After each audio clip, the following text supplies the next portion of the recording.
Seorang ibu dari Bandung bertanya apa syarat poligami. Ini cukup menarik karena umumnya bertanya poligami itu bapak-bapak, tapi di sini seorang ibu. Baik, kita lihat dulu turunan-turunan tentang persoalan poligami ini.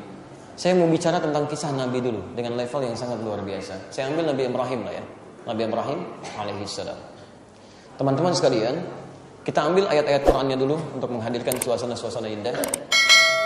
Pertama, Quran surah ke-51 ayat 24 sampai 25, posisi paling kanan sebelah bawah.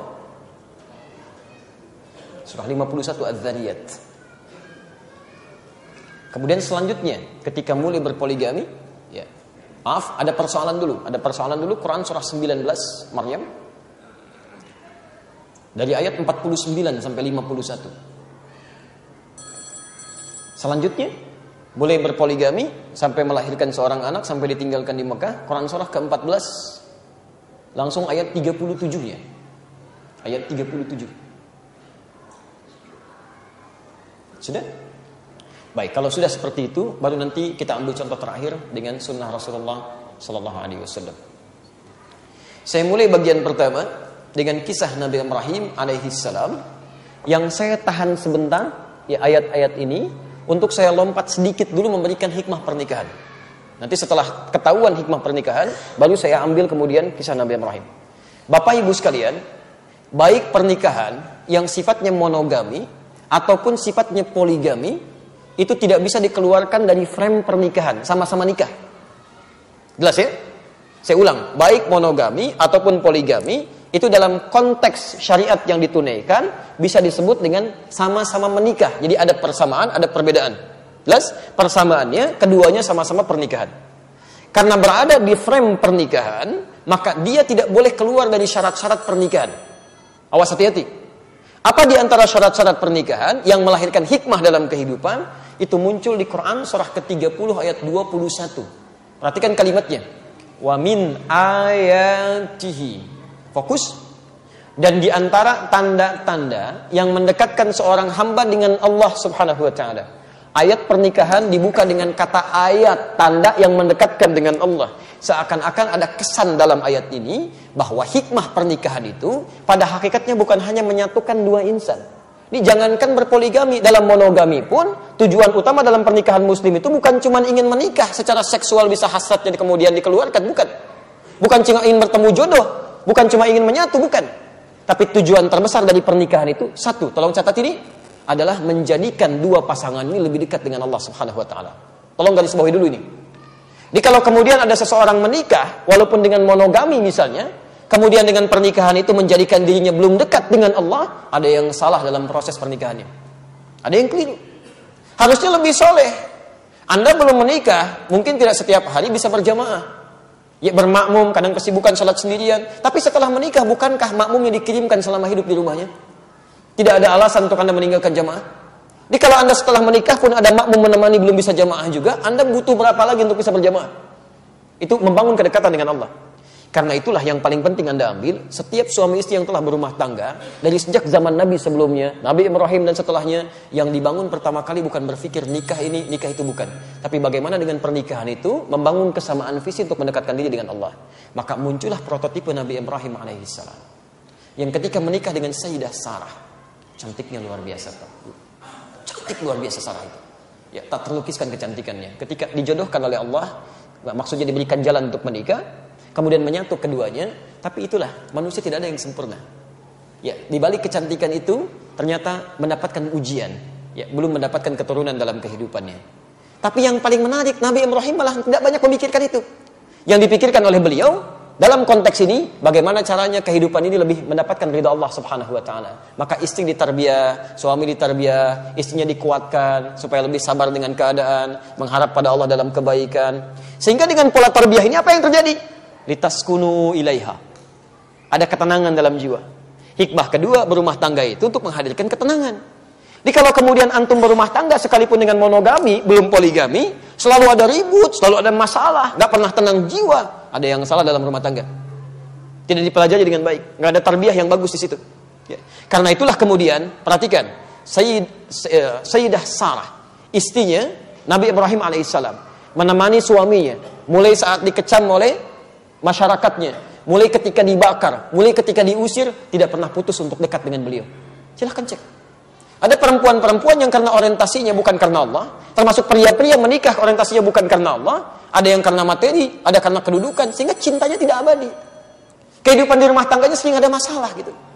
Ya ini perempuan luar biasa ini, keduanya bertarbiyah. Ketika diuji, istrinya mendekat. Ketika diusir, diikuti. Sampai ketika pergi ke Mesir pun, apa yang terjadi? Tetap disertai. Jalan ke sini diikuti, jalan ke sana diikuti. Inilah yang melahirkan cinta dari Nabi Ibrahim, supaya bisa menjaga amanah Allah ini berupa titipan seorang perempuan.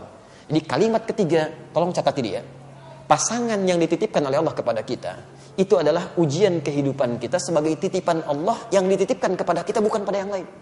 Karena Allah percaya kepada kita, cuman kita yang membuat dia bisa soleh. Jadi kalau seorang perempuan dititipkan kepada kita, maaf ya, kemudian Anda menginginkan dia menjadi solehah, tugas Anda yang laki-laki membimbing dia supaya soleh. Kalau ibu mengharapkan suami yang soleh, jangan banyak menuntut. Tugas ibu mengarahkan dia dan membantu beliau untuk bisa soleh. Jadi semua saling bekerja sama. Itu yang paling penting, karena setiap kita akan ditanya tentang pasangan kita. Saya titipkan dia kepada kamu, bukan pada yang lain. Kenapa kamu mengabaikan dia? Kenapa kamu tidak bimbing dia? Nah, dalam kerangka mendekat kepada Allah inilah kemudian rumah tangga bisa dibangun dalam kebaikan. Sehingga yang ada itu karena Allah, karena Allah, karena Allah. Kalau belum apa-apa terjadi sesuatu, lillah, lillah, lillah.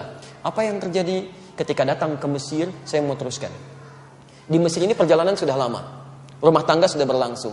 Bertahun-tahun keturunan belum ada. Sampai puluhan tahun. Sampai ketika tiba di Mesir itulah kemudian, maaf, masih cantik Sarahnya. Dibanding ibu masih cantik Sarah lah gitu ya. Yang istrinya Nabi Ibrahim. Ya. Apa buktinya? Di Mesir pada saat itu, rajanya punya hukum. Setiap ada laki-laki yang sudah berumah tangga, maka istrinya akan wajib diambil oleh raja itu menjadi istri raja tersebut. Siapapun dia. Karena raja ini punya kesimpulan. Setiap perempuan yang dinikahi oleh orang lain berarti dia punya keistimewaan. Sehingga laku dinikahin orang. Kalau belum dinikahin berarti ada cacat dalam dirinya. Sehingga orang lain pun gak suka untuk menikah dengan dia. Itu tuh, ya luar biasa itu gak sopannya. Ya. Di pokoknya kalau sudah menikah, ini perempuan hebat, punya keistimewaan sehingga dilirik oleh laki-laki. Saya harus dapatkan keistimewaan itu. Kalau yang belum nikah, aman. Berarti gak punya apa-apa dia. Saya simpan dia. Begitu Sarah datang, ditanya, manhi, siapa dia? Nabi Ibrahim paham tentang hukum itu. Beliau katakan, hadhi ukhti. Ini saudari saya. Di lisan mengatakan saudari, dalam hatinya mengatakan, saudari saya dalam Islam. Ini istri saya. Cuman dalam hukum Islam kan saudari dalam agama kan? Beliau tidak berdusta. Ini yang disebut dengan tadlis namanya dalam ilmu hadis. Tadlis itu menyampaikan di lisan A, di hatinya B dalam konteks kebenaran. Dalam konteks akidah disebut dengan taqiyah namanya. Jika dalam kondisi terancam, maka hati mengatakan A, lisan mengatakan B, tapi dengan maksud yang baik. Jelas di sini? Itu nanti ada di Ali Imran di ayat ke-27 sampai ayat 28, posisi paling kanan sebelah bawah. Ya. La yattakhidhul mu'minuna al-kafirina awliya'a min dunil mu'minin. Nah, ujung ayatnya illa an tattaqu minhum tuqah. Jangan pernah mengambil pemimpin dari kalangan yang bukan muslim, bukan orang beriman, kecuali Anda tinggal di satu tempat dipaksa dan bertaruh dengan nyawa di situ. Kalau nyawa sudah mulai terancam, lisan bisa mengatakan A tapi hatinya bisa berbeda. Illa an tattaqu minhum tuqah. Dari sini keluar taqiyah. Bukan taqiyah dihadirkan dalam konteks yang salah. Ini yang berbeda. Saya kembalikan, hadhi ukhti, ini saudari saya. Tapi karena saking cantiknya, raja ini keluar dari hukumnya. Keluar dari hukum dia. Gak apa-apa lah, untuk yang ini saya ambil aja katanya. Begitu mau disentuh, tangannya lumpuh.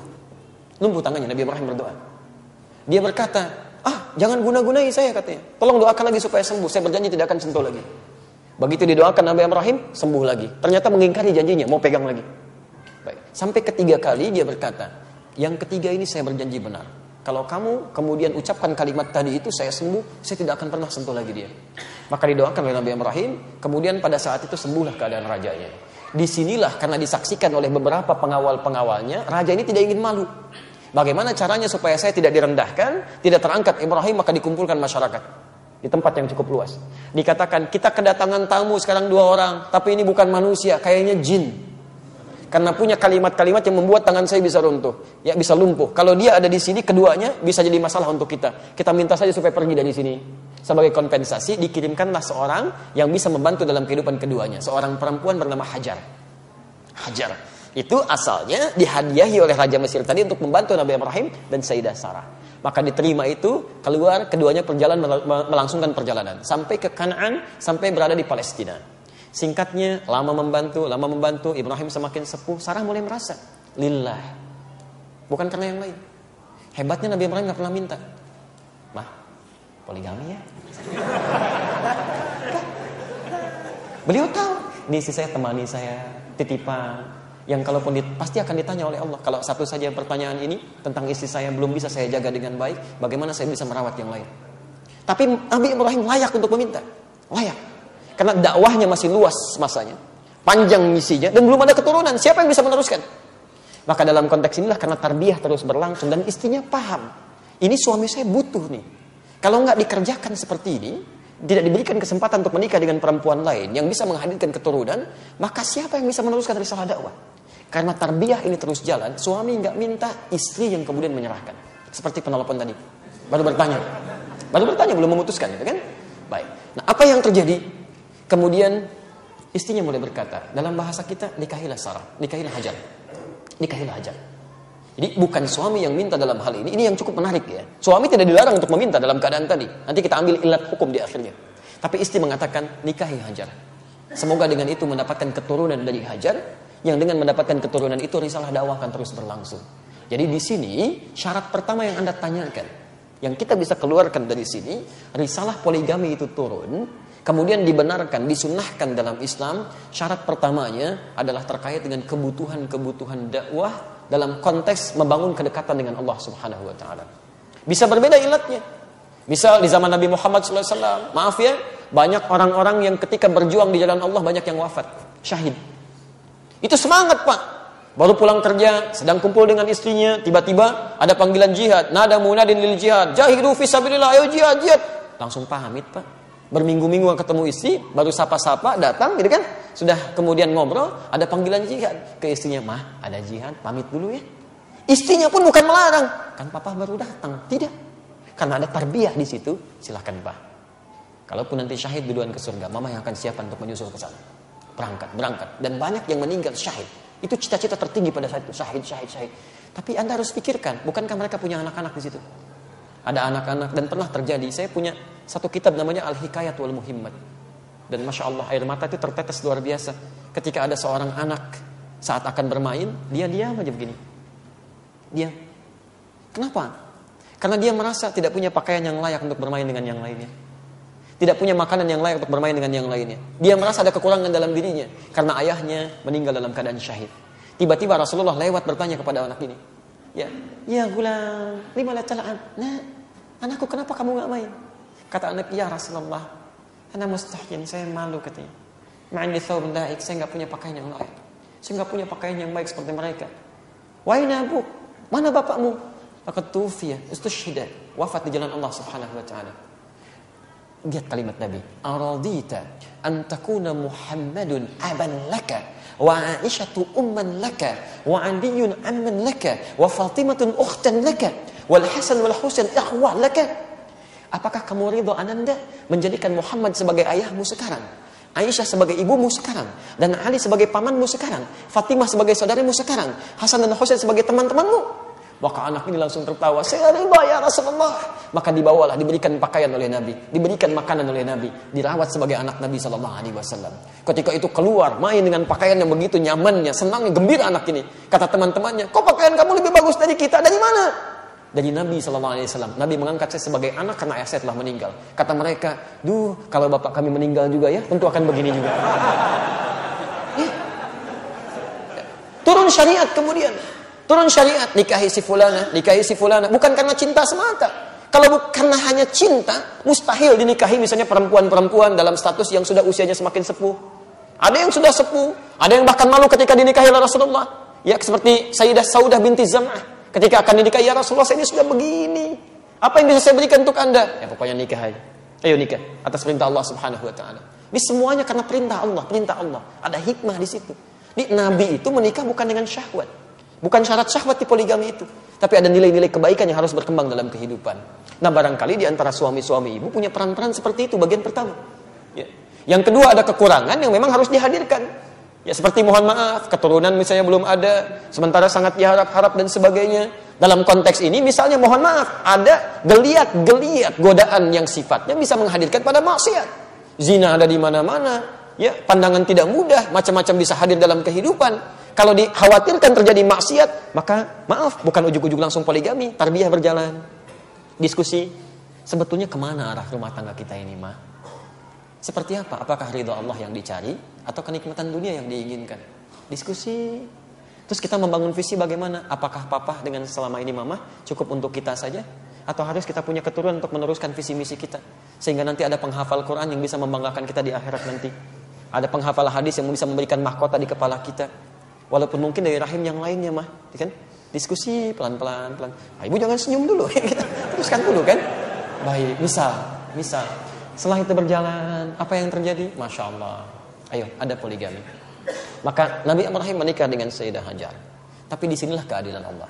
Ketika Hajar melahirkan Ismail, turun perintah diabadikan di Quran surah ke-14 ayat 37. Allah Maha tahu. Awal-awalnya, silakan poligami. Tapi begitu anaknya lahir, bukankah nanti bisa hadir rasa-rasa tertentu? Kok perhatian lebih kepada itu dibandingkan dengan saya? Kan? Maka muncul perintah di sini. Ya Ibrahim, bawa anakmu Ismail dengan ibunya Hajar. Pindah tempat, dipindahkan posisinya. Ada keadilan di sini. Perhatikan, dipindahkan posisinya ke Mekah. Tapi karena tarbiyah sudah jalan dengan Sayyidah Hajar, dipindahkan pun nggak mengeluh.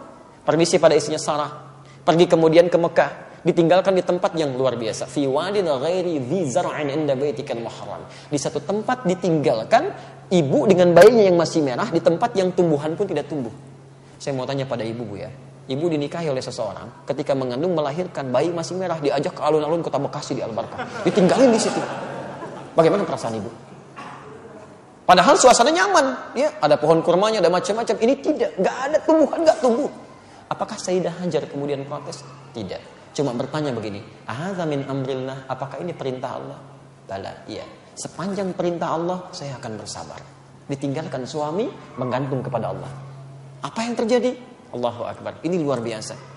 Maka dirawat oleh Allah Subhanahu wa taala. Singkatnya muncul air Zam-Zam.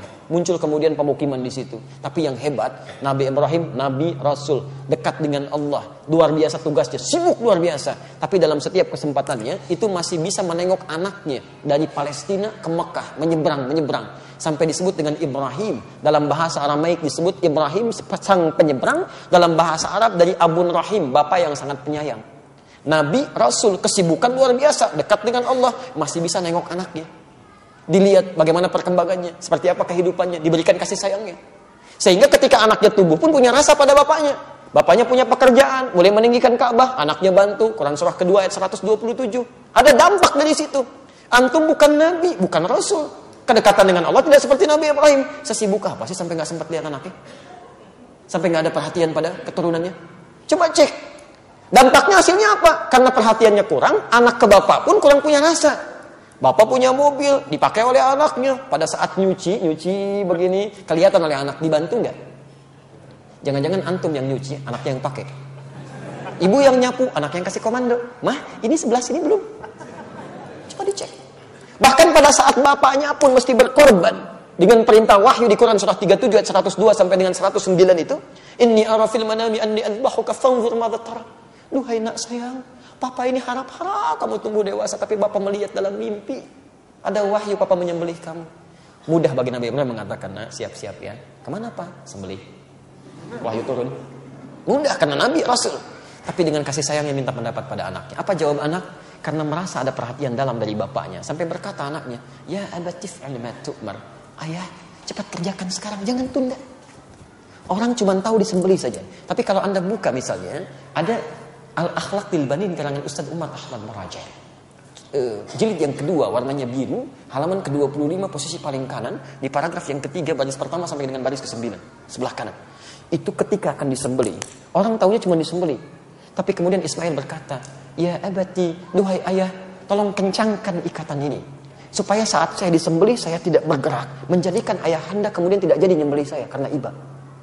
Ya abati, mohon tajamkan pisaunya. Supaya mempercepat penyembelihan saya. Khawatir karena pisaunya tidak terlampau tajam, ya, selain menghadirkan rasa sakit juga nanti membuat iba ayahanda. Di sini menjadi sunnah saat akan menyembelih itu pisaunya ditajamkan supaya mempercepat penyembelihan. Yang ketiga, ya abati, duhai ayah sayang, mohon lepaskan pakaian terluar nanda. Kemudian tolong dirapihkan dengan baik dan kirimkan pada ibunda satu-satunya. Tolong sampaikan titip salam dari putra yang sangat mencintainya, Ismail. Ismail alaihissalam disembelih pada saat itu diganti oleh Allah Subhanahu wa taala dengan pergantian yang lebih besar lagi. Tidak jadi disembelih. Tapi bagaimana seorang Ibrahim bisa merawat, meninggalkan? Ada apa yang terjadi dengan Sarah? Jadi Sarah berkomunikasi juga nyaman.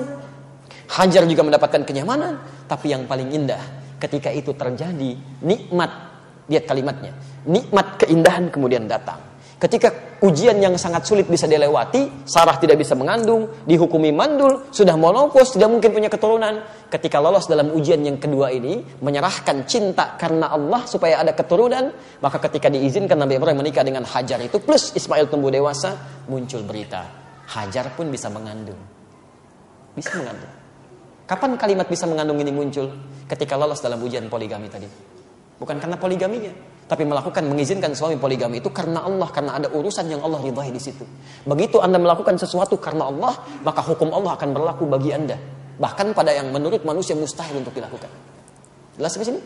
Maka adalah muncul berita di Quran surah 51 ayat 24 sampai 25 itu. Diberikan kabar gembira bahwa beliau akan mengandung. Sampai ketika dikatakan oleh para malaikat yang akan datang ke tempatnya Nabi Lut, tapi mampir ke tempat Nabi Ibrahim, mengabarkan berita bahwa istrimu akan mengandung. Kata Sarah, Masya Allah, apa kalimatnya? Fasakkat wajah, waqalat ajuzun aqim, menempuk-tepuk wajahnya begini. Apa yang seperti ini masih punya keturunan juga katanya. Qalu kadzalika qala rabbuk. Kadzalika qala rabbuk. Hei, jangan begitu. Ini sudah ketetapan Allah. Innahu huwal hakimul alim. Allah yang maha bijak dan menetapkan sesuatu sesuai dengan hikmahnya. Mengandunglah pada saat itu dan melahirkan seorang bernama Ishak. Saleh, cerdas, yang keturunannya lahir lagi. Dari situ muncul kemudian Yakub, dari Yakub muncul Yusuf, terus kemudian Daud, Sulaiman, sebelumnya Musa, sampai ke Nabi Isa alaihissalam. Dari Nabi Ismail sampai muncul Nabi terakhir Nabi Muhammad sallallahu alaihi wasallam.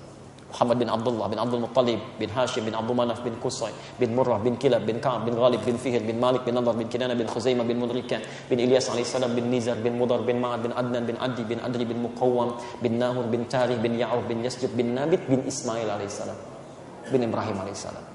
Semua nyambung jadi nabi dan semuanya soleh dalam pandangan Allah Subhanahu wa taala. Karena itu dipuji oleh Allah sikap demikian yang bukan cuma poligami tapi menghadirkan kenikmatan dari Allah Subhanahu wa taala. Dicantumkanlah dalam satu surah, satu ayat yang keluarganya dimasukkan. Quran surah ketiga ayat 33, posisi paling kiri pertengahan. Innallaha astafa Adam, Allah memilih Adam.